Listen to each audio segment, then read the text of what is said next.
it's Yamina again. I hope you all are doing well. Today I wanted to do a video on products that I've been really enjoying, or a few that I have not liked as much, but I'm going to just go through them and share with you what I liked about them or what I didn't like about them. So the first thing I'm going to start with is this Sheamakery Skincare Warm Cinnamon Roll Silky Body Souffle, and I've actually finished most of it. And I absolutely love this. I feel like I finished this in a month and a half, maybe a little bit less. I typically wear lotion every day that I get up and go to work, even on days that I'm at home. So I typically wear lotion about 5 to 7 days a week. And I was able to use this for about a month to a month and a half. And it's 16 ounces. It smells perfectly of warm cinnamon roll. It lingers on the skin just a little bit, and it allows me to layer my perfumes without interfering with the perfumes that I like to wear. The only thing I would say that was bad about this is that it did get lumpier the closer I got to the bottom of it. There's not a whole lot of lumps. I was able to like pick them out and toss them, because I cannot stand the feeling of lumps in my lotion, or lumps in my hot cereal, and lumps in my yogurt. Like, those are the three things I do not like lumps in, and this does have a little bit of that going on. So I will be clearing out the rest of this and then putting in the refill. So the other good thing about this is that you can buy the container, and then after that you can buy a refill in a bag, and the bag is significantly less in cost than the bottle, the container is, and it's a plastic container. But yeah, and I ended up purchasing this one in marshmallow because I wanted to see how that smelled. But yeah, I love the texture of it, minus the lumps that end up popping up eventually. And I love the brand, and I mentioned them before in other videos. Sheamakery Skincare brand, I really love the brand.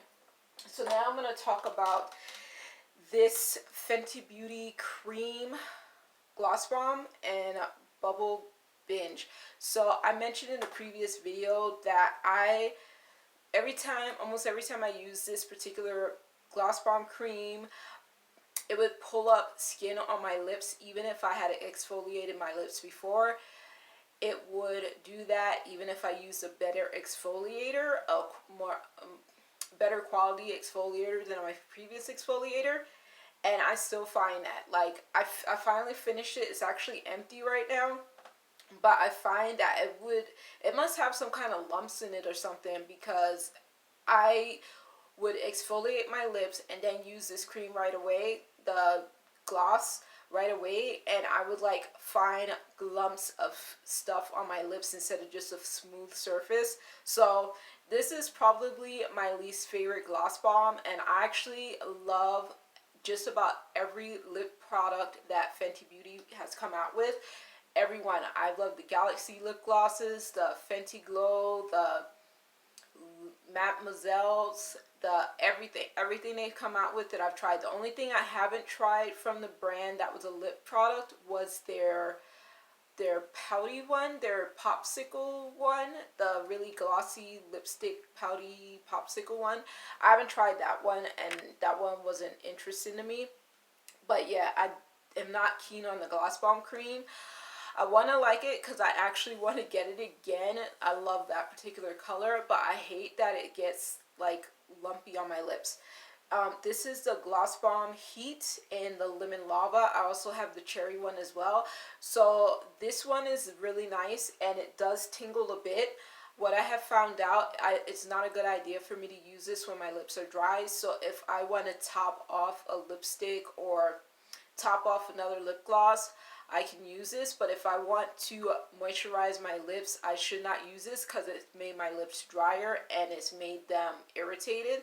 So yeah, I generally have to use this on top of another lip product, and then it's perfectly fine. And I really like the texture still, and the factor of it that makes it a plumping product is not super irritating. It's noticeable, but it's not really irritating. But yeah, Lemon Lava is a super cute color. Next products I'm going to talk about. Okay, so I have sensitive eyes. I guess I have dry under eyes, because what looks best under my eyes is a natural finish concealer. And as soon as I put any kind of powder under my eyes, it just makes it more exacerbated. It makes it look drier. It makes it clump up faster. I can see the creases and everything. I guess I have like creasy eyes. I don't know if it's because of my allergies or whatever. But yeah, I just feel like if I put a powder under my eyes, it's more noticeable. So sometime in 2021, I purchased the Pat McGrath Skin Fetish Sublime Perfection Blurring Under Eye Powder in yellow, which is my perfect shade under my eyes, but it's useless because it's useless for me. I don't know how I'm going to use it because it just makes my under eyes look bad. If I didn't wear any powder today, like all I have to do is do this to make it look a little bit better, but when I put powder on, no matter how finely milled the powder is, it just clumps up, makes my under eyes drier than they need to be, and I should not be using under eye powder or any kind of powder under my eyes anymore. I don't know if it's because of my age or what. Like I said, it's either my age, my allergies, my eye sensitivity, maybe it's all three of them, but yeah, I don't use that anymore, and I don't know where to use it. And then I bought this Fenty Beauty Cheeks Out Freestyle Cream Blush the year that it came out. I feel like it came out in 2021. It might have come out in 2020. Might have come out in 2020. But I bought Summertime Wine, and this is the first time I'm using it. I used it for the first time on, I think it was Thursday.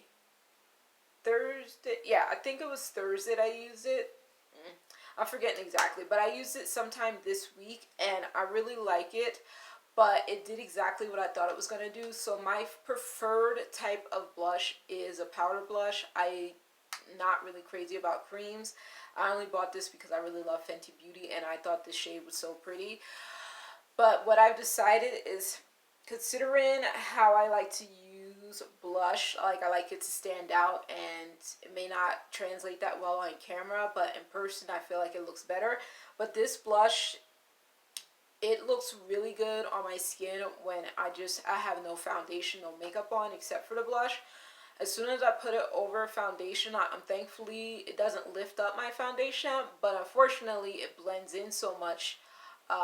And then I like to finish off my foundation with a powder, a setting powder. So it actually kind of blends out a lot, and then I have to add it again, and it kind of gets a little bit cakey. So I decided this is just going to be on my no foundation days that I'll wear it, because it's a really pretty color, and it's the kind of color I like berry kind of colors, and it's a wine color really. But yeah, it's cute, but I don't really care to like make time to make it build up on my foundation and then make sure that it stays a nice, smooth, silky finish, when that's just not what it's going to do with the way my foundation goes on. But it's a pretty foundation. Pretty blush, sorry. Okay, and then this Supergoop. I love the Supergoop brand. This is the Mineral Sheer Screen SPF 30. Now, I use this 3 times, and 3 times that I used it, I kept thinking my foundation looked crazy. Like, I was just like, my foundation doesn't look smooth. It looks really cakey. It looks weird. And it turns out there were 2 things going on. I was using the wrong blending sponge, beauty sponge. I was using the wrong beauty sponge because it didn't retain enough moisture. It's a process. So it was a wrong beauty sponge as well as this mineral cream. So it turns out this Mineral Sheer Screen leaves a white cast, and it turns out mineral anything is going to leave a white cast. So it leaves a white cast, and I used so much of it. So the 3rd time I used it, I finally was looking in the mirror after I used it before putting on my foundation, and I saw that it left like parts of my face like without any SPF on it. Like there were little patches of no SPF and then SPF around it, and it was white cast. And what I did like about it is it smells like baked goods of some kind. It smells like cake or cookies or something. But yeah, it left a white cast, and that's what was making my foundation not look as pretty as it usually does, as well as the beauty sponge that I was dealing with. So this is a no-go. I'm actually going to be tossing this out because I don't know who could use this. I don't know who likes these mineral things, because it doesn't go well on my skin without foundation, and it doesn't make my foundation apply well. So it's kind of useless to me. So the next thing I'm going to talk about is, this is something I brought up a while ago, the Lancôme Hydra Zen Anti-Stress Glow Liquid Moisturizer. I love the texture of this moisturizer. It comes out like milk. Unfortunately, though, it does make me break out. But yeah, it leaves such a glowy finish on my skin. But the next day when I wake up, it does make me break out, which is not fun. So I've been trying to make sure I just use it on my neck, because I don't see any problems on my neck when I do that. But yeah, it makes my face break out. But I love the texture of this because it's so light and it's airy and it's glowy. But yeah, I can't use that, unfortunately. But something that I do like, but I don't like the texture of it, is the Herbivore Pink Cloud Soft Moisture Cream. It's a pale pink color, and it's a cream, pretty thick. I think it's not making me break out, but I hate the texture of it on my face. It feels like it's closing up my pores, and I don't even notice my pores. Like, I don't pay attention to my pores, but as soon as I put it on, I feel like it's closing up my pores, and I'm just like, oh, that's so uncomfortable. It feels so heavy, but it doesn't make me break out. I'm gonna finish this. This is a sample size that I got in a little kit, in a little sample kit from a Sephora purchase, but I will not be purchasing this in a full size because it's way too heavy for the texture of creams and lotions that I like on my face. It's not the right texture for me. Next, this, I believe I brought this up before, but just in case, KORA Organics Turmeric Glow Moisturizer. Now, I am a lady who loves turmeric in my food. Like, I cook with it often. My chicken, my rice, my whatever I make, I cook with it often. So I thought I could use it in my skincare, but it turns out, like, in my skincare, it just makes me break out. So it's not good for my skin. I love the way this smells. It smells like turmeric, and I wish I could use this, but it's also a heavy cream, so it makes me break out. The cream, it feels too heavy. It feels just like the Herbivore one, and not making my pores feel cleared. They just feel very covered and smothered, so I don't like that for that reason.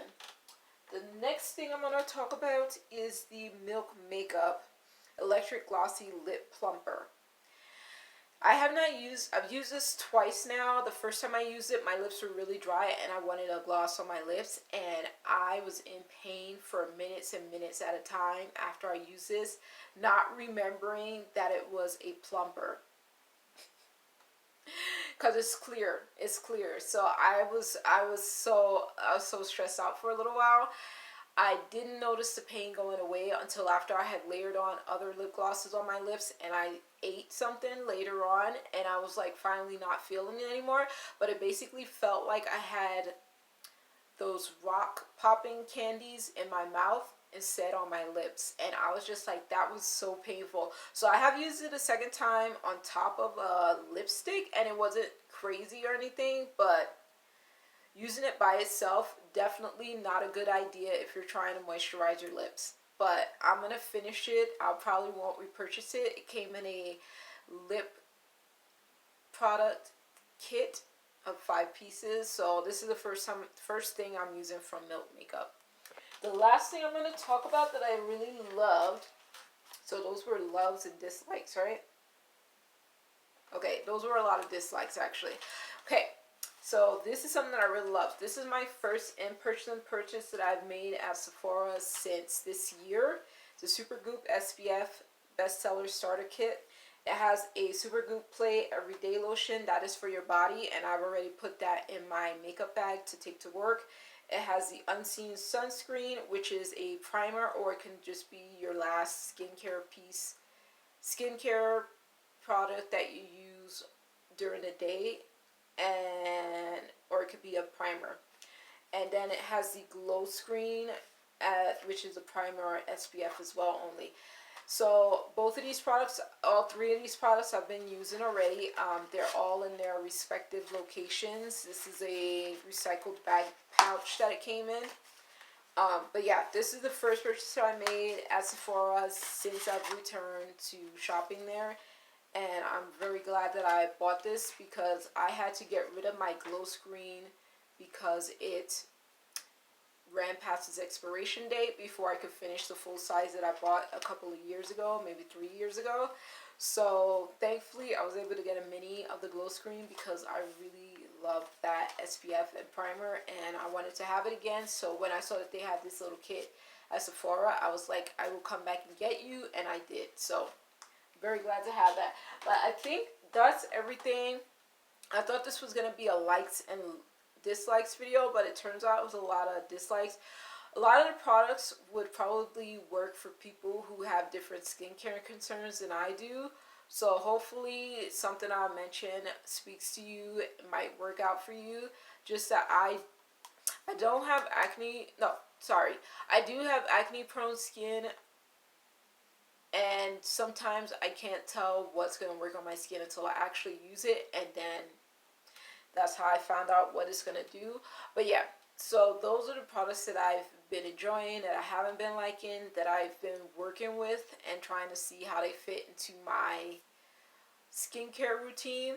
But hopefully, if you have any questions, you'll let me know. Please let me know. And I will talk to you all later. Have a good rest of your week. Have a good week, I should say. And take care. Stay safe. Bye.